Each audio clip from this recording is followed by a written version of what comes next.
الحمد لله مسكانا أنت يهون. ما شاء الله تبارك الله.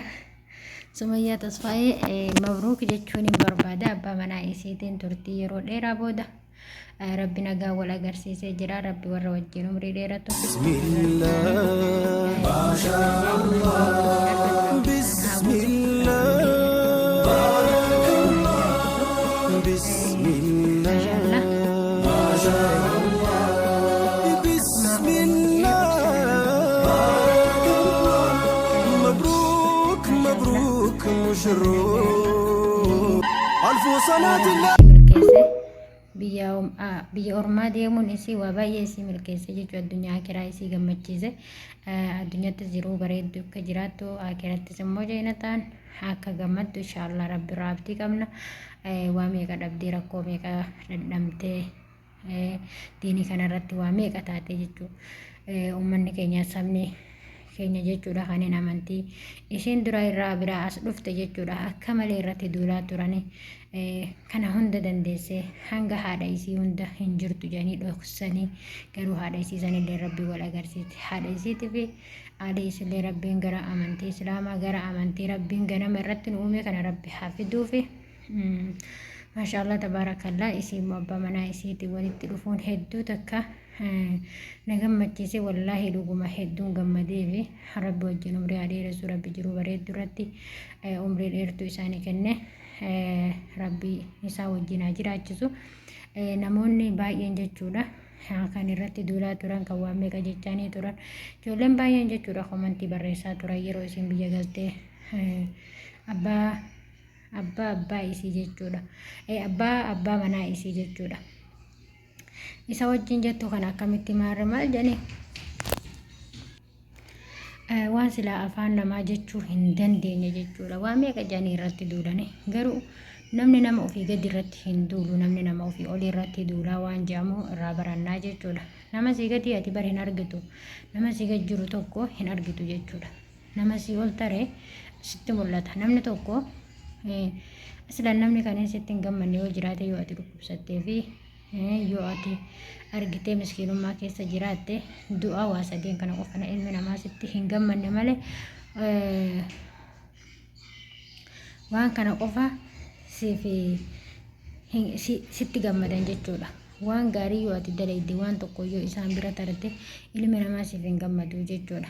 Yoommoo ati isaan dabarte argamte ilmi namaa si rafu wanni isaan sitti hin hinaafne yoo jiraate yoo ati isaanii gadi taate yoommoo ati isaan bira tarte kan isaanitti mul'atte isaanillee sirratti duulanii namni duraan bakka hin taanetti si eegu gaafa bakka gaariitti si arge namni waan gaarii siif hin hawwine gaafa san sirratti duulaa jechuudha.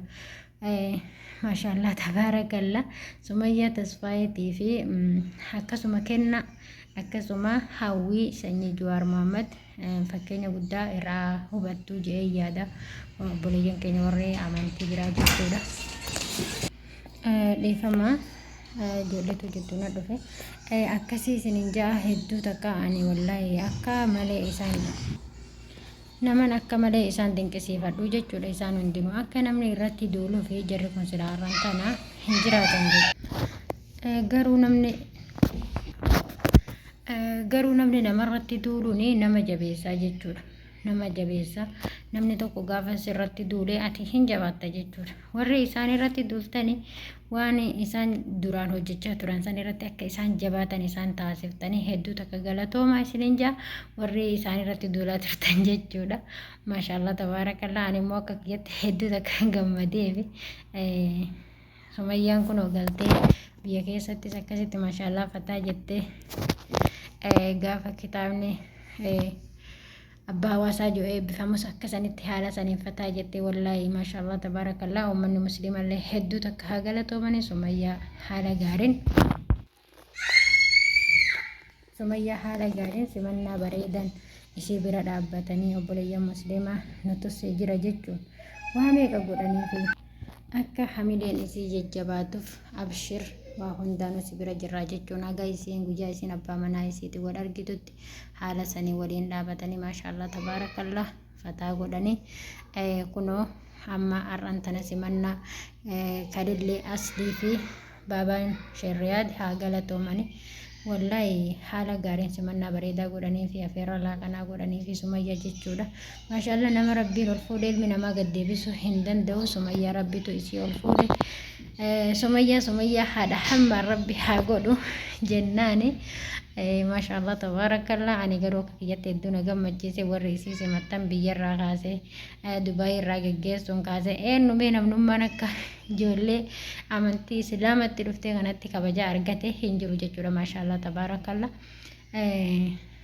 waan gaarii irraa baratan jee yaada yoo warri itti hinaaftan ta'e malee namoonni baay'een waa baay'ee irraa baratanii jeen abdii irraa qaba. Amma kun abbaa manaa isillee rabbi wal bira fide gammachuumarraan kana booda ilma saaliyaa rabbi kennee fi haa gammachiisu. Amma gammachuun kana booda ka'ee inuu ilmaati jenna inshaallah mabruuk jennaani. Waan hedduu nama gammachiisu jechuudha wallaahi akka mataa kiyyatti namni tokko gaafa waan yaade galma ga'eef wanni isaanii caalaa nama gammachiisu hin jiru inshaallah. Fakkaattota isiitii fi isillee ammoo akkasuma warroonni duraan sumayyaa tuffataa turtan nuti eessa jirra sumayyaan eessa jirti jechuun aflaalaa dhaabadha aflaalaa rabbiin waan ofii jaallatu isiniin haa jaallatu ja'a nama hundaanuu jechuudha. Anumaa wajjinu jechuudha. Rabbiin dalagaa gaggaarii dalaguu nuuf haa laaffisu. Waan rabbi jaallatu dalagu waan rabbi nurraa jaallatu akka dalagnu rabbiin nuuf haa laaffisu. Maashaallah tabaarakallah rabbiin abbaa fedhe ol qaba. Yaani rabbiin abbaa fedheef waan fedhe kenna jechuudha. Kennaa addaati kuni kan biyyaa baate dalagattee mana namaa keessa jijjiiruudha malee yaani haga nama addunyaatti mul'adhaadhaa miti. Gaafa biyyaa baatu jechuudha sumayyaan. Dhugaa yoo dubbanne gaafa biyyaa baatu namni isii beeku hin jiru. Garuu warra erga gaafa shaadaa qabattee amantii islaamaa kanatti dhufte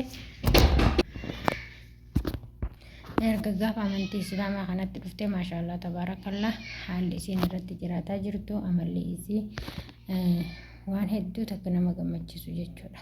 Rabbiin akkuma kanatti isii shaaduma kanarratti isii jiraachisee shaaduma kanarratti argitee haga gaafa addunyaa kanarra jiraatuun isiif maluuf isii haa jiraachisu. Dalagaa gaggaarii dalaguu rabbi isiif haa laaffisu. Maashaallah tabaarakallah ani hedduu takkaan gammade. Mabruuk alfa mabruukin ja'ani barakallahu lakuma wa baraka alaykuma wa jam'a baynakumaa fil khayrin ja'an.